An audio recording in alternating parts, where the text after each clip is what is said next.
This is kind of a safety warning about the Commission 88 rifles. I'm doing my research and I'm doing a lot of just, looking around. I bought this book on collecting German Gewehr 88 Commission Rifle Collector's Guide by Paul Scarletta. I also got his book on the M95 straight pulls. Now the book is very good, but the problem is the way the guy writes this, he does like the history of Germany, the whole development of the gun, this and that. And this is where this gun's kind of unique and weird.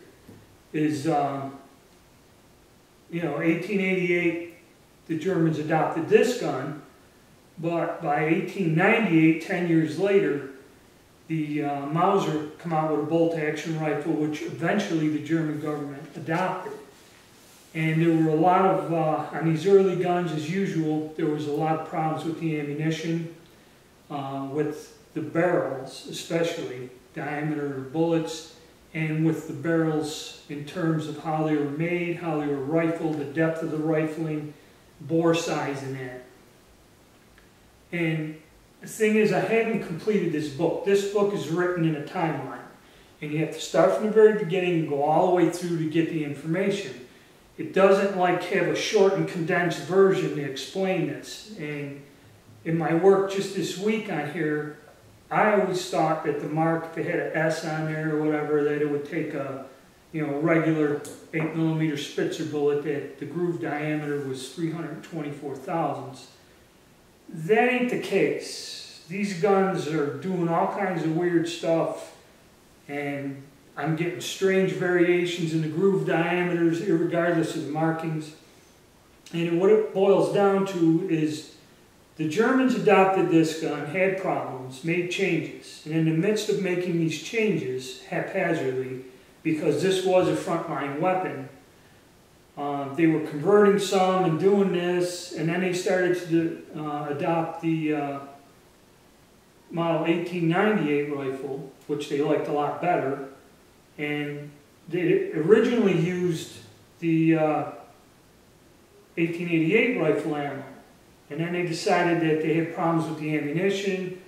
And then when the French went from the blunt bullet in the lapel to the pointed Spitzer bullet, then everybody's got to have a Spitzer bullet. And they did some strange ways of modifying these guns. And then there was a second type of ammo, which this is what causes the problem. They had a Spitzer bullet with a 150 grain bullet on there, which was another type of ammo that was developed and being used.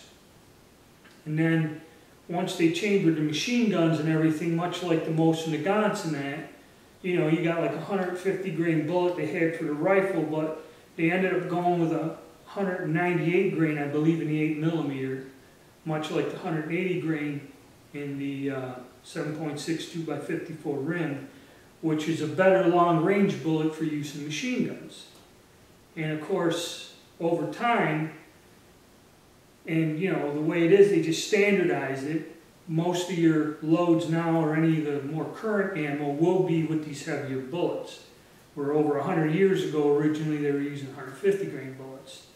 So this creates variations in the gun that are hard to detect. I was surprised myself.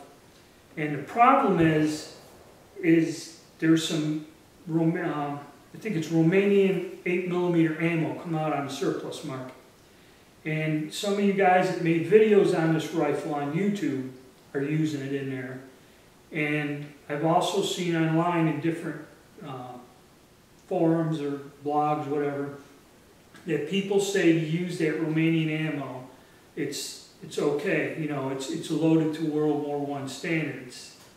I don't think it is. It may have a 150 grain bullet, and my problem is I need to get my hands on the ammo. I have 3 other types of ammo I can compare it to. Portuguese, some Egyptian ammo, and some other stuff. I have no idea where it's made. I'd like to compare it to the ammo, and plus I'd like to shoot it in a KR98 with a chronograph, okay, and prove it out. I have found one website, searching around the web for hours, and the guy supposedly run this on a chronograph, the Romanian ammo, 150. And it's kicking out the gun around 2,600 some odd feet per second, which is on par with this more modern ammunition, you know, the more recent, say World War II, post-World War II 8mm is, which is dangerous. People are putting out the info that that ammo is safe to shoot, and I don't think it is. My problem is I can't get my hands on any of it. Everybody who sold it online, I guess, you know, it hit the market, I think, in 2010. So it's sold out. I went to the gun shows. I may have seen it. I forgot to buy some. My problem is I need to get my hands on some of this green case Romanian 8mm ammo. And I need the help of my viewers in that. If somebody has a cache of it and that, I'd like to ask you, I'll make you an even swap. I have this Portuguese ammo. Zoom in here. 80 round boxes of it. I got an 80 round box that I can get to you. And what it is, it's nice, bright, clean, non-corrosive, still bared and primed, you can't reload it, but it's non-corrosive 8mm ammo, 198 grain bullet, and probably going out full speed around 2,600 feet per second. I'd like to ask any of you if you're interested, even swap 80 rounds for 80 rounds. That way I can have the ammo, tear it apart, take my measurements, compare it, make a video on a chart, and, you know, prove that is it safe, is it not safe, and that way it can save some people some grief and people from getting hurt or damaging their guns. So just send me an email if you can help me out on this, and I'll get back to you.